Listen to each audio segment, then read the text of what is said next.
जब से डिफॉल्ट की बात हो रही है तो एक आम आदमी बड़ा परेशान हो गया, घबरा गया। उसके पास जो भी बैंक में पैसे हैं या घर में कोई जमा पूंजी है वो इन्वेस्ट कर रहा है इस वक्त गोल्ड में, चूंकि ज़ाहिर डॉलर तो मिल नहीं रहा, उसकी कीमत बहुत ज़्यादा है, तो ये इससे गोल्ड की कीमत भी बढ़ रही है। ये इसी तरह बढ़ती रहेगी, कहाँ जाकर थमेगी? और ये लोगों का इसमें इन्वेस्टमेंट करना ठीक है? खुदा न खास्ता अगर डिफॉल्ट की तरफ हम जाते हैं तो आम लोगों के पैसे का जो बैंक में बड़ा कैश है उसका क्या होगा?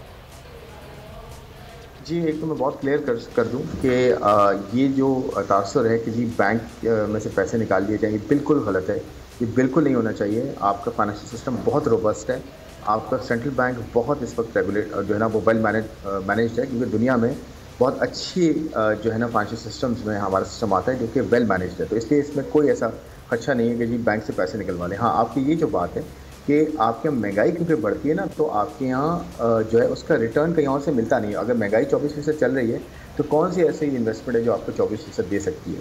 ये हो सकता है कि आप इन्वेस्ट करें, या तो ऑफकोर्स गोल्ड एक ऐसी चीज़ होती है जिसमें आपको जब भी रिस्क बढ़ता है इकॉनमी में तो इसे एक सेफ हेवन कहते हैं जी गोल्ड में आप इन्वेस्ट करते हैं, गोल्ड की जो कीमत है वो बढ़ती है, साथ साथ जब रिस्क बढ़ता है डेफिनेटली गोल्ड में इन्वेस्ट करना चाहिए। लेकिन मैं ये कहूँगा, ये जो आपने बात की ना कि जी गोल्ड में हर कोई पैसे डाल रहा है, हर कोई पैसा नहीं लगा रहा है सब गोल्ड में, क्योंकि हर कोई किसी के पास इतनी इस्तात शायद नहीं है कि गोल्ड ले सके। प्रॉब्लम ये है कि जो ग्रे मनी है ना, जो आपके यहाँ डॉलर्स में जा रही थी पहले, जो कैश होता है इकोनॉमी में, जो कि ग्रे कैश है या ब्लैक इकोनॉमी है, ये वही जाती है ज़्यादातर, उसी तरफ गई है। जब डॉलर नहीं मिल रहा था तो गोल्ड की तरफ चले गए।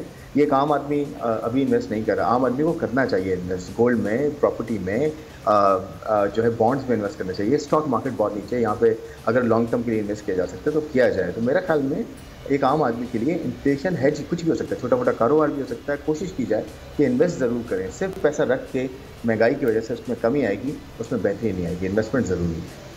ठीक है, तो खुर्रम साहब, अब ये ज़ाहिर डॉलर्स की जो इस वक्त कमी है मुल्क में, अब ये किस तरह, जो हमारे रिजर्व भी बहुत कम हो गए, IMF का प्रोग्राम मिलने में भी थोड़ा टाइम है, उस वक्त तक ये चंद हफ्तों की बात हो रही है कि अब दरामदाद के चंद ही दिनों के पैसे रह गए, तो ये सिचुएशन अब कितनी परेशान कुन है गवर्नमेंट के लिए?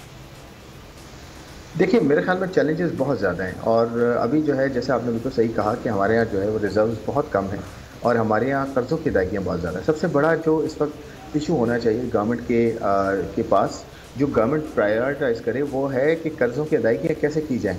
इस वक्त कोई और काम ना करे, गवर्नमेंट सिर्फ और सिर्फ एक चीज़ पे प्रायोरिटाइज़ करे कि एनर्जी को ठीक कैसे किया जाए और सेकुलर डेट को ठीक कैसे किया जाए और अपनी कर्ज़ों की अदायगियाँ वो कैसे की जाए। देखिए, 2-3 तरीके मैं आपको बताता हूँ। एक तो ये होना चाहिए कि जो फिस्कल डेफिसिट है, यानी कि जो टैक्सों की रिसिप्ट्स हैं, जो टैक्स रेवेन्यू होता है गवर्नमेंट का, और गवर्नमेंट की जो आगे जो एक्सपेंडिचर्स होते हैं, इनको ना टाइट करने की ज़रूरत है। अभी IMF आपसे ये कह रहा है कि आप करेंसी को इस वक्त मार्केट वैल्यू पे ले आएँ। मार्केट वैल्यू क्या है करेंसी की? यानी कि डॉलर की मार्केट वैल्यू इस वक्त क्या है? 260 रुपये, 265 रुपये, 255 रुपये। तो आप ले आए ना उस पर, ताकि IMF एटलीस्ट ये एग्री कर जाए कि ठीक है ये मार्केट पे ले आएँ इसको। फिर वो कह रहा है कि जी आप गैस प्राइसेस बढ़ाएं, आप पेट्रोल को कम ना करें। तो पेट्रोल को फॉर द टाइम बिंग कम ना किया जाए, फॉर द टाइम बिंग मैं कह रहा हूँ। देखें, आम आदमी को रिलीफ बिल्कुल मिलना चाहिए, लेकिन अगर आपको ये है कि अब डिफॉल्ट करने के खर्चात बढ़ जाते हैं। ठीक है, तो ये वो चंद स्टेप्स हैं जो कि इस वक्त गवर्नमेंट को लेने चाहिए ताकि मईशत को फिलहाल आला दिया जा सके। बहुत शुक्रिया खुर्रम शहजाद साहब, हमारे माशात हमारे साथ मौजूद थे। अगर आपको ये वीडियो पसंद आई है तो सब्सक्राइब करें और बेल आइकन पर क्लिक करें। सबसे बड़े चैनल बोल न्यूज के एंकर मखदूम शहाबुद्दीन के प्रोग्राम अब बात होगी ने रेटिंग के तमाम रिकॉर्ड्स तोड़ दिए। मैं हूं मखदूम शहाबुद्दीन और आप देख रहे हैं अब बात होगी। 46% नाज़रीन ने बोल न्यूज को देखा। सोशल मीडिया पर भी सबने सब्सक्राइब करें और बेल दबाएं ताकि कोई खबर रह न जाए।